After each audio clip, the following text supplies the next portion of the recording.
Hey, peace and blessings to your family. Shalom to you. Hope you're doing well. I was at work the other day, and my supervisor was kind enough to provide all of my teammates with plants. And many of those plants have since died, but mine remains alive, and I display it on my desk. Well, this particular afternoon, this lady, she came by and she said, "Do you mind if I take a look at your plant?"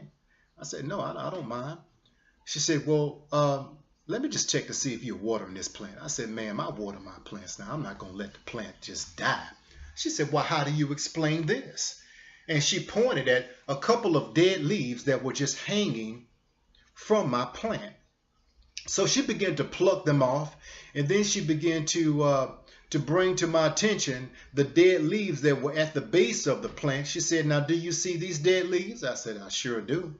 She said, "Well, they're just as deadly as the ones that are hanging from this plant. They're robbing your plant of life." So she began to remove those dead leaves, and she threw them in a trash can, and she was on her way. I said, "Well, thank you so much, man, with your green thumb. I really appreciate that." But I began to put my spiritual glasses on, and I began to look at this thing much deeper. I said, Holy Spirit, what are you really saying? And the first thing that came to mind was John chapter 15. In this particular chapter, Jesus addressing the disciples, he says, "I am the vine, and you are the branches.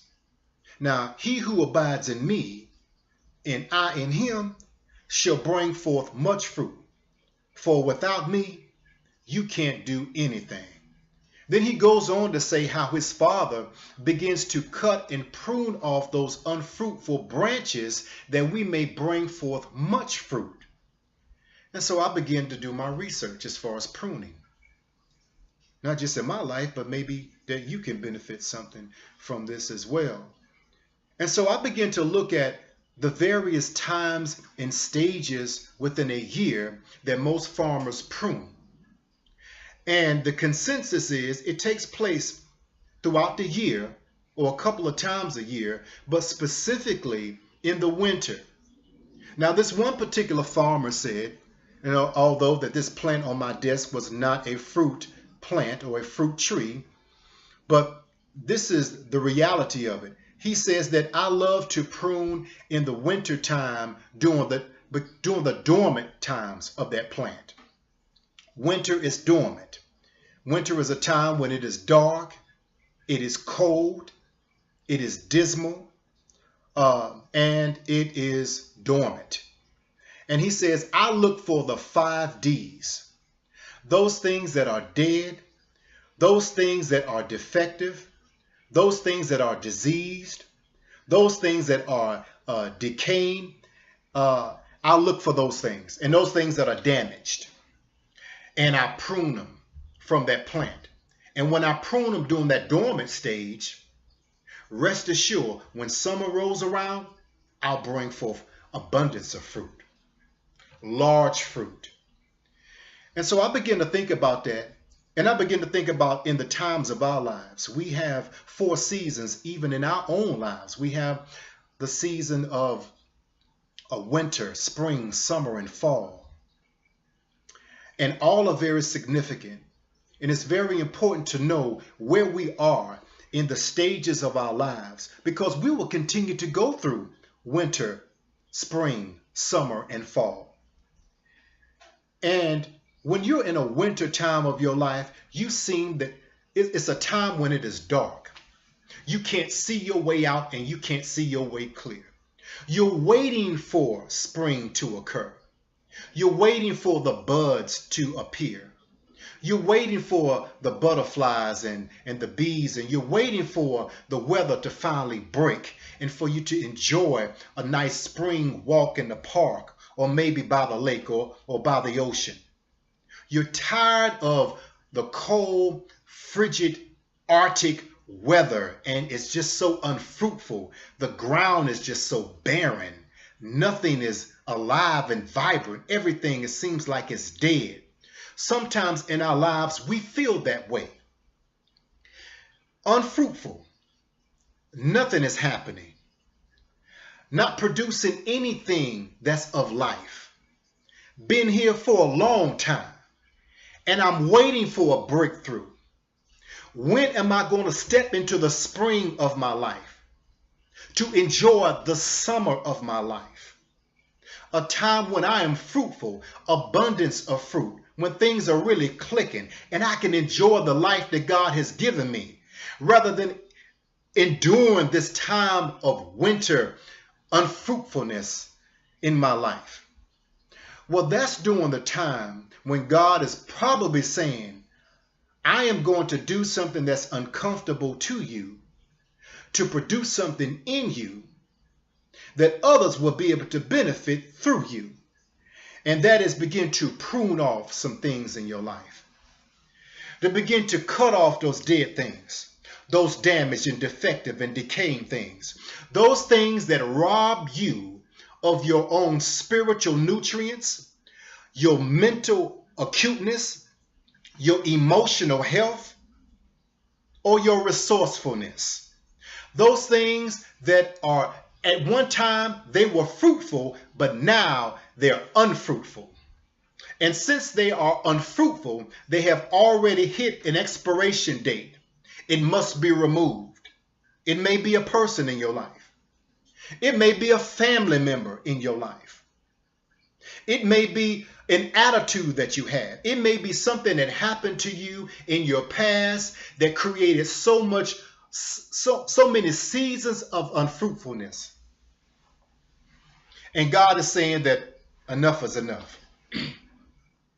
You know, I'm mindful of in Psalms chapter 1, David said, blessed is the man, or woman, blessed is the man that walketh not in the counsel of the ungodly, nor stand in the way of sinners, nor sit in the seat of the scornful, but in his law is his delight, and he delights in the law. And he shall be planted by rivers of water that shall bring forth fruit in his season, and his leaf shall not wither, and whatsoever he doeth shall prosper. Whenever we are planted in God, in God's promises, in his presence, in his word, we shall bring forth the evidence of that which is fruitfulness. If in fact we are planted in him and not bringing forth fruit, the problem is not God. The problem is what is robbing us of the glory of God that serves as a testimony for us. So since being a tree is symbolic of man and woman, what is God doing in our lives that is wintry? A winter-like experience to bring forth fruitfulness to prepare us for the summer.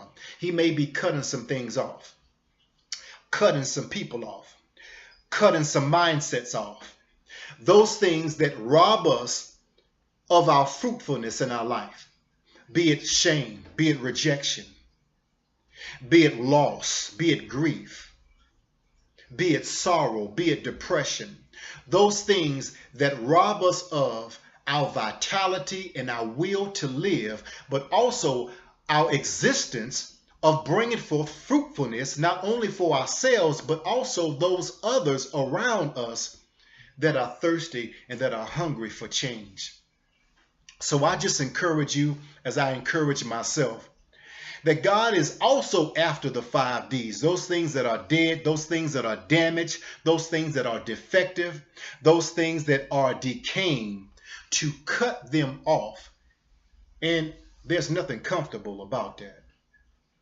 There is absolutely nothing comfortable, lovely. There is nothing pleasant about God plucking things away, plucking and cutting things off. That we have allowed it to be somewhat of a comfort to us. There may be some watching now that depression has been a comfort to you. Rejection, shame has been a comfort to you. Even being in poverty has been somewhat of a comfort to you. Well, if it's God's will, of course it's his will that you enjoy the fruits of life. I'm not saying that God is saying you're going to be a billionaire or a millionaire. But for him to get glory in your life, that you can go and be a blessing to someone else. So let's allow God during the winter of our life understanding where we are in our life.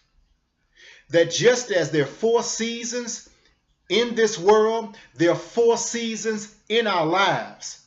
And to understand where we are in this particular time and season, to allow God to do what he needs to do, that we can bring forth fruit and the evidence of existing in him.